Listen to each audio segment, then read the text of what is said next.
다시 한번 오늘 주일 예배에 참석하신 여러분들을 주님의 이름으로 환영하고 축복합니다. 오늘은 룻기입니다. 그래서 지난주 이제 사사기를 이제 여러분 기억하시면서요.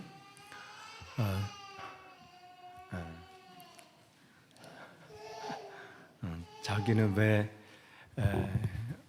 유아부도 있고 아동부 다 오늘 운동회 하고 야외에 가는데 나만 홀로 여기 있다 이거죠. 나만 홀로 왜 여기 있나. 저기 이렇게 자리 이렇게 보니까요, 최기승 목사님하고 박범숙 사모님이 늘 저 자리에 계셨는데 거기 안 계셔가지고 아직 안 오신 건가 그런 느낌이 듭니다. 한 6개월 정도 같이 계시다 보니까 그냥 우리 식구가 되신 것 같아서 늘 저기 이렇게 계셔야 되는데, 그래서 어제 하다미한테 물어봤어요. 할아버지 어디 가셨니? 할머니가 한국 가셨다. 그래서 언제 오시냐고. 그러니까 1년 뒤에 다시 오실 거라고. 그러면 1년 뒤면 안 되는데, 그래서 1년 뒤면 맞네요. 5월부터 이렇게 하면 계속해서 말씀드렸거든요. 5월에 오시라고. 참 힘겨운 시간들을 보내고 가셔서 이제 그러니까 기온으로, 날씨로, 특히 4월까지 이렇게 추운 4월은 저도 처음인 것 같아요. 쫙 이제 좋아지니까 이제, 그래서 또 그런 기대감을 갖고 또 계셔야지요. 어쨌든 이렇게 함께 여러분들과 이렇게 신앙생활을 하게 돼서 늘 저는 감사하고요. 꿈을 꾸는 건 아닌가 이런 생각을 해요. 몇 년 전만 해도 이분을 내가 몰랐는데, 아니 뭐 한 10몇 년만 해도 여러분 저를 아셨어요. 그런데 어떻게 이렇게 만나고 또 이렇게 함께 신앙의 교제를 나누고, 그 모든 게 하나님의 은혜인 거죠. 그렇기 때문에 계속해서 기대가 돼요. 하나님 앞으로 또 어떻게 먼저 찾아오시는 은혜로 나를 채우실까 이런 생각을 하게 됩니다. 그러면서 이제 오늘 이제 사사기를 이제 끝내고 룻기로 이렇게 들어오는데요. 여러분 룻기의 오늘 본문을 보면 정말 이와 이렇게 고통 가운데 있는 여인이 있을까라는 생각이 듭니다. 한 여인, 나오미라는 한 여인이 나오는데 그는 인생에서 가장 소중한 3가지를 잃어버리게 됩니다. 첫째를 보니까 그가 기근이 들어, 그때 유대벨렘에 이렇게 있어요. 땅에 그 땅 기근이 들어 있었다. 그러면서 모압 지방으로 가서 이렇게 있어요. 그러니까 그동안 잘 살던 고향인 베들레헴을 떠날 수밖에 없는 그런 상황이 되는 거예요. 무슨 계획을 하고 뭐 새로운 미래를 꿈꾸고 뭔가 내가 더 한번 해보겠다 희망찬 그러한 이주나 이민이 아니라 오죽했으면 그게 떠나게 되는 거예요. 그리고 그 가는 곳이 모압 땅이에요. 신명기를 통해서 보면요, 모압 땅하고 암몬 이 지역은요, 가지도 말 그 사람들은 이스라엘 공동체 그 사람들은 들어오지도 못하게 할 정도로 이 모압 사람은 특히 그랬어요. 왜 그러냐면 출애굽할 때요, 그 막 이렇게 가다 보면 뒤에 처지는 사람들이 있잖아요. 제가 이렇게 런던을 이제 한국에 손님 오시거나 아니면 교인분들하고 다니다 보면 10명이 가도요, 앞에 있고 중간 그룹, 끝 그룹이 이렇게 나눠져요. 3명이 가도 그래요. 3명이 가도 제 옆에 이렇게 관심 보이고 한 번은 이렇게 찍으면서 이렇게 하다 보면 저 뒤에 오시고. 그런데 이 어마어마한 지금 사람이 가다 보니까 뒤에 처지는 사람이 왜 없겠어요? 뭐 힘이 없거나 그때 컨디션이 안 좋거나 뭐 나이가 좀 있으시거나 하면 뒤에 처지잖아요. 그런 사람들을 공격했던 사람이 이 모압 사람들이에요. 차라리 앞에서 1대1로 붙으면 그나마 나. 근데 뒤에서 힘없고 연약한 그 사람들을 괴롭히고 빼앗고 제일 그러니까 악한 그런 사람들인 거죠. 오죽했으면 하나님은 다른 사람들 몰라 이 인간들은 거기 못 들어오게 해라. 그런데 이들이 거길로 간 거예요. 오죽했으면. 떠날 때 얼마나 힘겼겠어요. 그 고향을 잃어버렸어요. 또 어떻게 해요? 남편을 잃어버렸어요.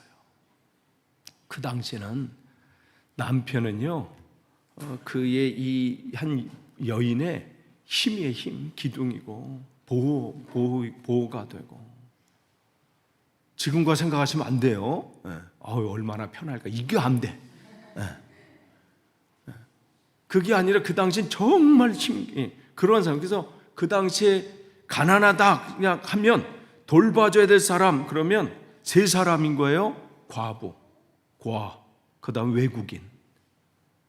그러니까 그들을 위해서 3년에 한 번씩은 특별 헌금을 했어요. 11조를 따로 모았어요. 보험식으로. 그러니까 지금 고향을 떠나와서 지금 정말 가기 싫은 곳으로 와서 사는 것도 힘겨운데 남편이 죽은 거예요. 그러면 이제 남은 두 아들이 있으니까 그래도 기대한 바 있는데 그 어떻게 해요? 그 두 아들마저 죽었어요. 이보다 힘든 상황이 어디 있을까요? 고향을 잃어버렸다는 것은 과거를 잃어버린 거예요. 과거가 이제 단절이 됐어. 이제 과거 이야기할 사람이 없는 거예요. 이 땅은. 제가 여기서 뭐 여주 얘기하면 여러분 공감하실 분 어디 있어? 여주 언덕에 교회가 있고 뭐 그러나 보다 그러지요. 제가 여주에 있다 온 거잖아요. 영국에. 아직도 꿈에서 영국 언덕, 그 여주의 언덕 위에 교회가 있고, 선희와 동희는 살짝 기억을 해요. 거기서 비료 부대로 이렇게 해가지고 눈 오는 날 이렇게 타고 이렇게 딱 내려오는 거. 눈 오면 그 비료 부대 있잖아요. 쫙. 그런 건 기억나도 여러분은 여주에 대한 뭐 기억이 있으신가요? 여주 어디 있는지는 아시나요? 스쳐 지나가는 곳이, 요즘은 그냥 도로가 잘 뚫려가지고요, 그냥 원주 지나갈 때 여기가 여주야 뭐 이런 거. 근데 저는 바로 그 옆에가 넘어가면 문막, 이렇게 문막, 거기 이제 봉우리가 삿갓봉이에요. 이렇게 뭐 딱 이렇게 넘어가면 문막 가면 거기 원주. 원주 왜 자주 갔냐면요, 거기가 여주에서 못 보는 이거 이마트가 생겨서 아이들과 공휴일 되면요 놀러 가는 곳이 거기 이마트였어요. 시원하잖아. 그리고 볼 게 있고 뭐 이렇게.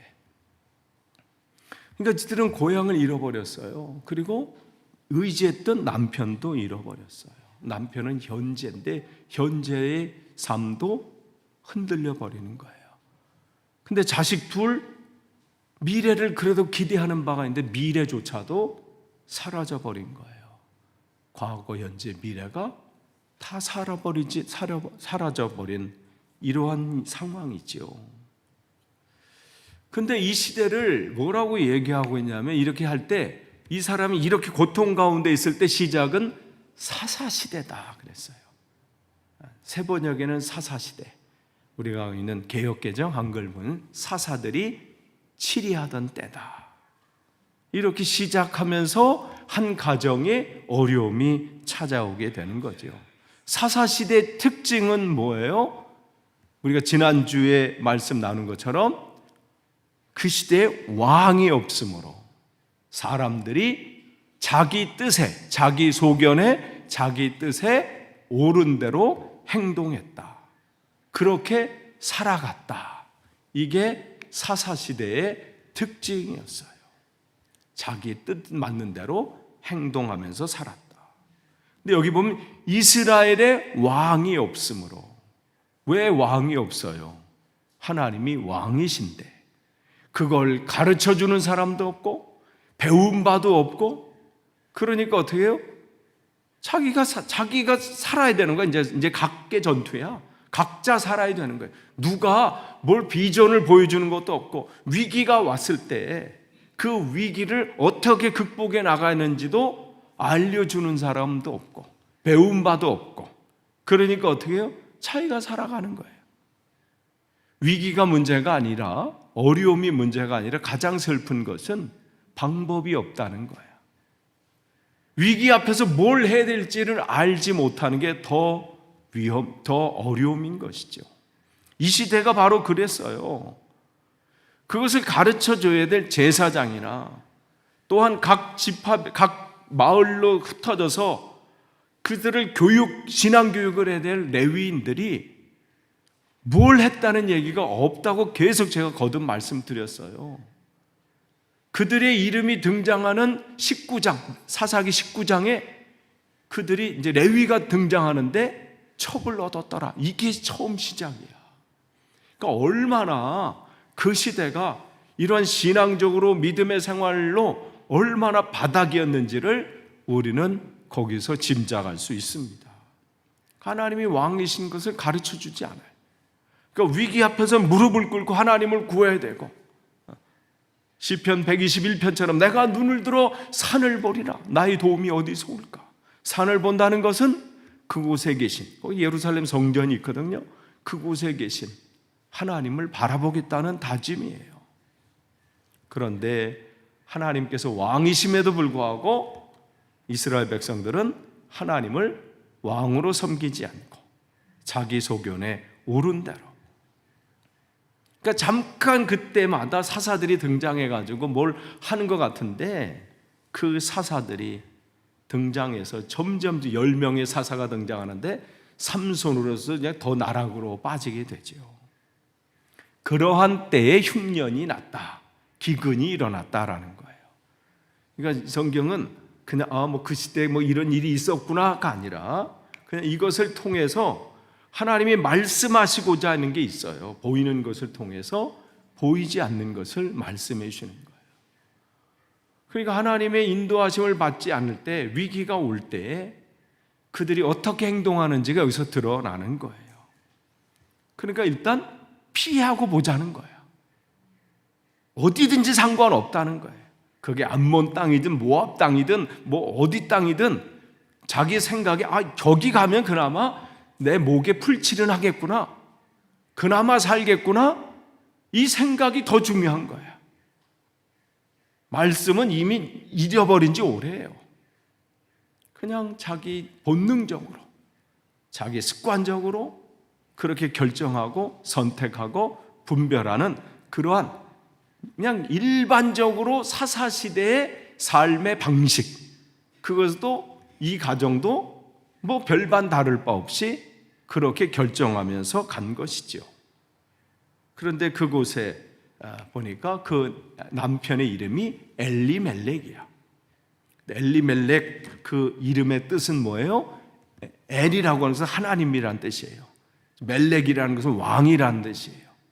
그러니까 하나님은 나의 왕이시다, 이게 이 남편의 이름이야. 그런데 이름만 하나님은 왕이시다야. 그리고 이름과 상관없이 자기 뜻대로 사는 것이죠. 그러니까 이 시대를 바라보면 어쩌면 우리 스스로가 그런지를 점검해 봐야 돼요. 내가 크리스천이라고 하는데 나는 정말 예수님의 몸되어 살고 있는가? 아니면 이름만 크리스천, 명목상만 크리스천인가? 지금 이것을 우리에게 보여주고 있어요. 나의 하나님이 왕이시다. 그런데 왕한테 묻거나 왕이신 하나님 앞에 구하거나 간구한 것이 없지요. 이름은 그런데 자기 뜻대로 살아가는 거예요. 그래서 그들이 간 곳이 모압이에요. 모압까지 간 거예요. 그래서 모압 지방으로 가서 그랬어요. 아까 말씀드린 대로 모압과 암몬은 이스라엘 공동체, 그들 얼씬도 못하게 해라. 거기에 그들의 의견을 너희들에게 관여하지 못하도록 해라. 그들의 의견을 구하지 말라.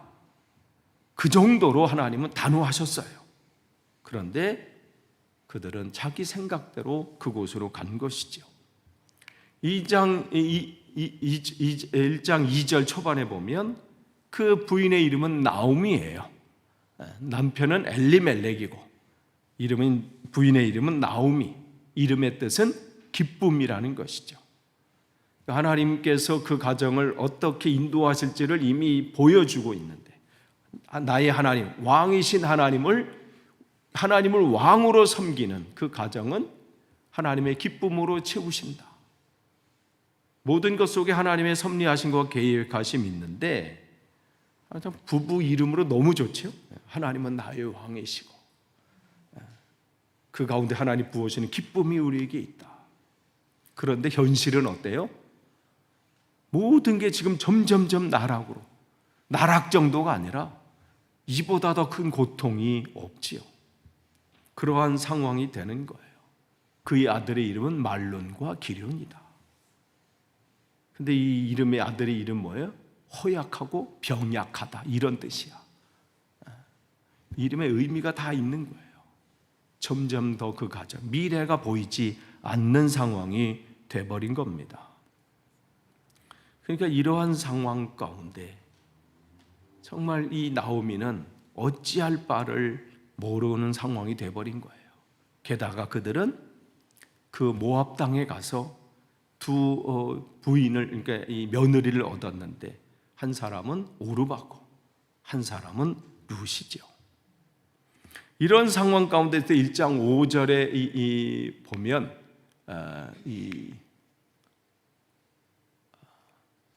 그 나온 편에 이어 두 아들마저 죽고 홀로 남았다. 그래서 홀로 남았다.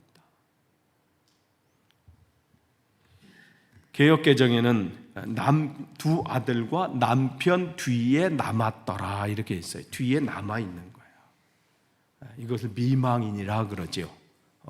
미처 따라가지 못한 사람, 그걸 우리가 미망인이라 그래요.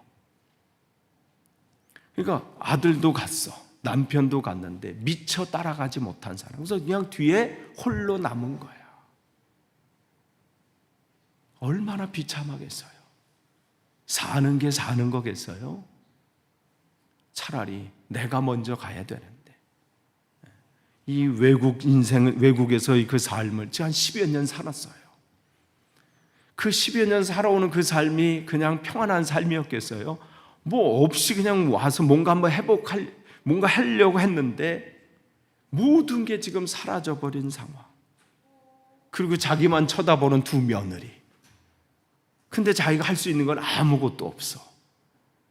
얼마나 지금 그냥 깝깝하겠어요. 그러한 상황 가운데 있지요. 그런데 왜 사사기 시대가 끝나고 왜 갑자기 룻이 그 가운데 이렇게 있을까요? 한 가정의 이야기가. 그 가정을 통해서 하나님은 이 사사시대, 왕이 없이 자기 소견에 옳은 대로 살아가는 그 시대에 하나님은 그 시대를 포기하지 아니하시고 하나님께서 이 시대를 다시 회복하시려는 그 말씀을 이 룻기에 담아 놓으신 거예요. 근데 정말 그 고통과 어려움 속에 있으면 보이지 않는 게 뭐냐면요, 하나님의 인도하심이 보이지 않는다는 거예요. 삶의 위기가 오고 삶의 고통이 계속해서 연속해서 오고 마치 다른 사람은 잘 하나님이 인도하신 것 같은데 나는 버리신 것 같이 그렇게 느껴질 때에, 다른 사람들은 다 평안한 것 같고 기쁨이 넘쳐가는 것 같고 잘 되는 것 같은데 나는, 우리 가정은 하나님이 버리신 것처럼 포기하신 것처럼 느껴지는 그 상황이 오면 다른 게 안 보인다는 게 더 슬픈 거예요. 내 주위에 하나님께서 어떻게 하고 있는지가 안 보여. 그 소리가 내 귀에는 들려지지 않아. 지금 어쩌면 나오미도 그러한 상황 가운데 있는 것이죠. 그런데 1장 6절, 정말 이 바닥으로 쳤을 때 홀로 남은 그 상황에 무슨 소리가 거기 뜨냐면, 사는 동안에 나오미는 주께서 백성을 돌보셔서, 그러니까 이스라엘 백성들을 돌보셔서 고향에, 자기가 이제 떠나온 고향 베들레헴이에요. 베들레헴이라는 것은 뭐예요? 떡집이라는 의미예요. 이 베들레헴의 뜻이. 근데 떡집이라는 것은 늘 뭔가 거기 풍성함이 있기 때문에 그 지역 이름이 그렇게 돼 있는 거예요. 그런데 그 떡집이 완전히 흉년이 들어서 망할 정도니까 얼마나 힘겨운 시간을 보냈겠어요. 그런데 그 고향에 이름만 떡집이 아니라 거기서 다시 풍년이 들게 하셨다는 말을 듣게 되는 거예요. 회복의 처음 시작은요, 듣는 데 있어요. 그런데 정말 고통스러우면요, 안 들려요. 누가 권면을 하고 뭐 기도합시다, 당신이나 기도하세요, 뭐 이렇게 되고요. 이제 하나님의 은혜가 임할 겁니다. 당신에게는 임하는 줄 몰라도 나에게는 안 임해요. 이게요, 고통의 정말 깊은 수렁에 가게 되면 안 들리는 게 문제예요. 그런데 그 사람이 회복되는 시작점은 듣는 데서부터 있어요. 그래서 구원의 시작은 어디예요? 듣는 데서부터잖아요. 믿음의 시작은 듣는 데서부터야. 이 소리가 들리기 시작. 지금 나는 망해져 가고 있고 더 이제 나락으로 떨어졌는데 내가 떠나온 고향에 회복이 일어나고 있네. 이게 들려지는 거예요. 그러면서 어떻게 해요? 떠날 차비를 하는 거죠. 여기 내가 머물 것이 아니구나. 내가 이렇게 이 자리에서 한탄하고 망했네, 끝났네, 나는 안 되네 이러고 머물 것이 아니라 하나님의 은혜가 있는 자리로 내가 가야 되는구나. 내가 그 자리를 다시 찾아야 되는구나. 다른 사람은 다 끝났다고 해도 그렇게 내게 말을 하고 그래도 나는 다시 시작해야 되는구나. 그러면서 떠날 차비를 하게 되는 거예요. 그런데 누가 걸려요? 두 며느리가 걸려. 지금 이 외국인이, 아니 지금 이 한국 땅에 같이 여기 살다가 외국인 며느리 이렇게 데리고, 그리고 또 이스라엘 사람들이 별로 반기지 않는 그 사람들이야. 출신이 어디예요? 암몬 사람인데 이러면요 어떻게 해요? 어디다 대고 이럴 수도 있어. 지금도 어려운 상황이에요. 그런데 이 시대는요, 여러분 정말, 여러분 우리나라의 첫 1세대 1960년대 70년대 미국에서의 삶이 그냥 편안해서요, 정말 그분들은 괴롭고 힘든 상황들, 여기 처음에 오셨던 광부들이나 간호사들로 여기 처음에 독일 땅을 밟으셨던 분들 한번 생각해 보세요. 한 19세기, 21세기도 그렇게 어려웠는데 이때는, 그러니까 이 두 며느리가 걸리니까 어떻게 해요? 그들은 너희들은 여기 머물러라. 너는 가지 말라. 그렇게 했을 때 어떻게 그들은 그렇게 있는 상황에서 어떻게 해요? 며느리도 함께 떠났다 이렇게 돼 있어요. 근데 나오미가 떠날 때 두 며느리도 함께 떠났는데 결국은 그곳을 가지 않게, 내 딸들아 나와 함께 왜 가려고 하느냐? 너희들은 여기 머물러라. 근데도 간다고 그래. 그러니까 또 간곡하게 또 한 번 하지요. 제발 좀 이제 너희들 머물러라. 너희 가야 여기보다 더 고생이다. 그런데 그 롯은 끝까지 내가 오히려 시어머니 곁에, 롯은 더 달라붙었다 이랬어요. 더 달라붙었다. 그러면서 이제 결국은, 그러면서 그가 신앙의 고백을 해요.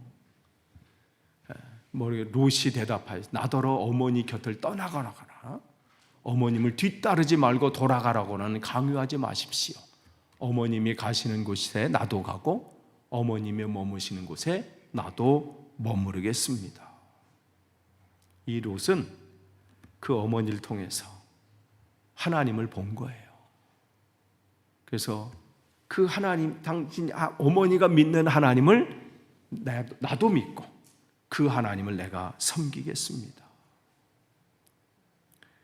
그러니까 이 걸음 속에 지금 나오미는 하나님이 그것을 풍년이 되게 하셨다는 그 소리를 듣고 그 일들을 걸어가는데, 여러분 그 순간순간마다 여러분이 뭘 보셔야 되냐면 하나님이 먼저 그 가운데, 그들의 인생 가운데 은혜를 베풀고 계심을 볼 수 있어야 돼요. 이것을 신학적인 언어로 선행 은총이라 그래요. 먼저 행동하시는 하나님의 은혜. 내가 뭘 해서가 아니라 하나님이 먼저 보여주신 은혜, 이것 선행 은총이라 그래요. 그런데 아직 나오미에게는 이 눈이 열려지진 않았어요. 이제 조금씩 하나님은 이 나오미의 눈을 열어주시고 룻의 눈을 열어주셔서 하나님이 그들의 삶 속에 어떻게 회복함을 보여주신지를 보게 됐지요. 그러면서 그는 계속해서 롯을 통해서, 롯은 그 시어머니를 통해서 뭔가 보게 되는 거예요. 어머님이 숨을 거두시는 곳에서 나도 죽고 그곳에서 나도 묻히겠습니다. 죽음이 어머니과 나를 떼어놓기 전에는 내가 어머님을 떠난다면 주께서 나에게 벌을 내리시고 또 더 내리신다고 해도 달게 받겠습니다. 자기의 삶의 자리가 어디 서야 되는지든 이 외국인 여자인 이 룻이 먼저 깨닫게 되는 것이죠. 그러면서 함께 돌아오게 되는 거예요. 그런데 아직까지도 나오미는 뭐라고 고백해요? 이제 돌아와서 주께서 나를 텅텅 비게 돌아오게 하셨습니다. 갈 때는 그나마 있었는데 돌아온 나는 아무것도 없습니다. 아무것도 없나요? 하나님께서 지금 부으신 은혜가 그에게 있음을 아직은 알지 못했어요. 흉년에 갔을 때 이제 풍요함으로 돌아오게 하셨고, 또 누가 거기에 붙어 있어요? 며느리 룻이 붙어 있어요. 근데 아직까지 이 시어머니 눈에는 그 한 사람이 안 보인 거야. 그 한 사람이 얼만큼 귀한 존재고 자기 가문을 어떻게 일으킬 건지, 또 하나님께서 이 여인을 통해서 얼마나 놀라운 큰 일을 하실지를 아직은 보이지 않는 거예요. 그저 외국인 며느리, 가서 내가 이 며느리를 어떻게 돌봐야 될지가 깝깝한 정도. 그냥 남아있으면 참 내가 좋겠는데 왜 가서 속으로 그럴 수도 있어. 얘를 내가 어떻게 하지? 이런 생각이 왜 없었겠어요?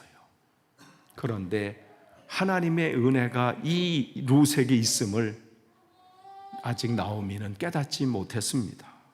돌아왔는데 어떻게 해요? 모압 여인 며느리와 함께 모압 지방에 돌아왔는데 그들이 베들레헴에 이르렀을 때 보리를 거두기 시작할 무렵이었다. 이제 하나님의 풍성한 은혜가 보이시죠? 이걸 볼 수 있어야 돼요. 여러분 위기 때마다 살다 보면 왜 위기가 없고 어려움이 왜 없으시겠어요? 그러나 그때마다 우리가 붙잡아야 될 것은 하나님이 어떻게 내 삶 속을 지금 배열해 나가시고 인도하시는 볼 수 있는 그 눈을 열어야 돼요. 그것을 영적인 눈이라고 그래요. 영안의 눈, 영적인 눈. 이걸 볼 수 있어야 돼요.